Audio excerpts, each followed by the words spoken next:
네, 반갑습니다. AP투자연구소입니다. 4월 6일 오늘의 마감 증시 같이 한번 살펴보도록 하겠습니다. 오늘 간만에 조정다운 조정이 나온 하루였어요. 코스피는 1.44%, 그리고 코스닥은 0.78% 하락하면서 마감되었는데, 우리가 분봉상으로 흐름을 체크해 본다고 하더라도 사실상 양대 증시가 계속해서 당일에 저점을 이탈시키며 낙폭을 확대시키는 모습들이 확인이 되었습니다. 이후에 코스닥 같은 경우는 이렇게 또 급등하는 모습들이 보이기도 했는데, 오늘 또 에코프로 형제들이 장 막판에 강한 수급이 몰리는 내용들까지 확인을 할 수 있겠죠. 그런 와중에 지금 시장에 가장 화두에 올라 있는 내용이라고 하면은 결국 미국 증시의 하락에 대한 요인을 살펴볼 수 있겠고, 국내 증시의 주요 이벤트에 대해서도 오늘은 살펴볼 필요가 있을 것 같아요. 미국 증시의 주요 하락 원인은 경기 침체 우려감이 부각되고 있는 내용입니다. 이제 ISM 서비스업 지수, 제조업 지수가 모두 시장 전망 대비 하회되는 모습을 보이면서 침체에 대한 우려감이 보다 확장되고 있는 상황인데, 거기에서 미국의 고용 건수가 꽤나 좀 부진한 모습들을 보이고 있다 보니까, 옛날에는 고용 건수에 대한 내용이 부진하면 금리 인상이 좀 완화될 수 있겠다라는 기대감을 가지고 호재풀이가 되었지만, 지금으로서는 좀 다양한 상황들이 맞물리면서 침체에 대한 우려감을 더욱 부각시킨다. 그런 점에 대해서는 내일 밤에 미국의 고용보고서가 또 발표가 될 예정이라고 알고 있는데, 그런 점까지 참조할 필요가 있을 것 같고요. 국내 증시의 주요 이벤트라고 하면은 삼성전자의 잠정 실적이 내일 발표되는 내용을 살펴볼 수 있을 것 같아요. 삼성전자, 아까 말씀드린 에코프로, 에코프로 BM 한번 볼까요? 이렇게 에코프로 BM 분봉이 오후에 2시 반 넘어서 갑자기 급등세가 나온 요인들, 아까 말씀드린 요인이고요.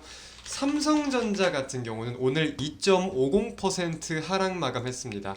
물론 전일 필라델피아 반도체 지수가 급락세를 보인 요인도 주요 원인으로서 작용을 하긴 했겠지만, 우리가 지금 반도체 업황에 대해서 기대감과 우려감이 사실상 상존하고 있는 상황이잖아요. 그런 점에 대해 내일 실적 발표를 부진하게 좀 우려감을 깊게 가지고 본 것일까? 1차적으로는 이렇게 좀 생각을 해볼 수 있을 것 같습니다. 그래서 이제 내일 실적에 대한 전망을 좀 살펴보면은, 사실 우리가 FN 가이드 상으로 좀 확인을 해볼 때, 자 봅시다. 2023년 3월 컨센서스입니다.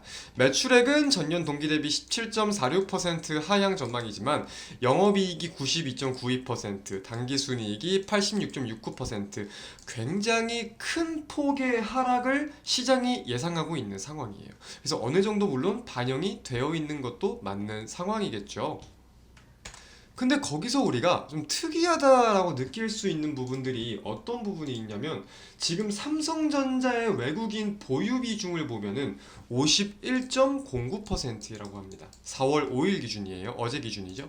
51.09%인데, 이게 지금 22년 4월달 이후로 다시금 이제 50%를 넘은 거거든요. 1년 만에. 그러니까 거진 지금 최고점을 찍고 있는 상황인 건데, 그런 점에 대해서 어떤 요인들이 작용하고 있을까를 살펴본다면, 반도체 업황에 대한 개선 기대감을 좀 살펴볼 수는 있겠죠.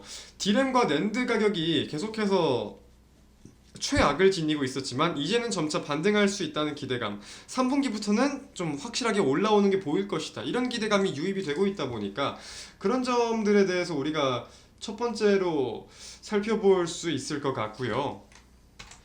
또 이제 마이크론이나 SK하이닉스가 감산을 단행할 때 삼성전자는 감산을 하지 않았잖아요.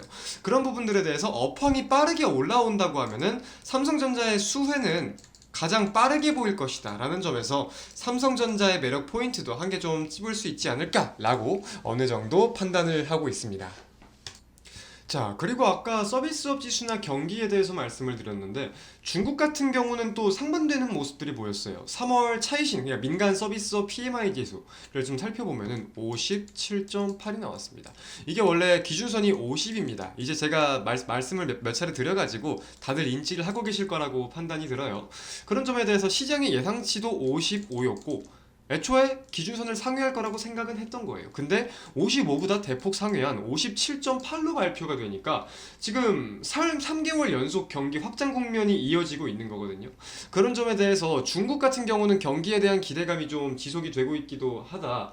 아무래도 이제 미국과는 좀 다른 부분들이 있긴 있죠. 중국은 제로 코로나 정책을 강하게 펼치면서 완전 경기가 최악을 계속해서 거닐었었는데 이런 점에 대해서 보다 빠르게 반등이 가능하다라는 요인들. 근데 이제 중국 경기가 반등을 하면서 한국의 수출 대한 수출 같은 부분도 수입 수출 함께 거래가 진행되는 부분들도 좀 빠르게 올라와야 될 텐데 이런 부분들 우리가 국내 무역 수지를 체크할 때 좀 주의 깊게 살펴볼 필요가 있을 것 같습니다. 이제 내일 미국 증시 같은 경우는 뭐 제임스 블러드 연은 총재라거나 IMF의 총재 같은 경우도 오늘 밤에 다 연설을 좀 할 예정이라고 해요. 그런 부분들에 대해서 경기, 현재 은행 상황들 어떻게 좀 판가름을 하는지, 어떻게 언급을 하는지 여부에 대해서 미국 증시가 좀 판가름이 날 것이고 해당 부분을 가지고 국내 증시 영향을 받으면서 출발한 이후에 삼성전자 실적에 대한 내용을 가지고 반도체 투자 심리가 좀 확실하게 작용할 수 있지 않을까라고 생각을 하고 있습니다. 오늘의 마감 증시 마치겠습니다. 시청해주신 여러분 대단히 감사드립니다.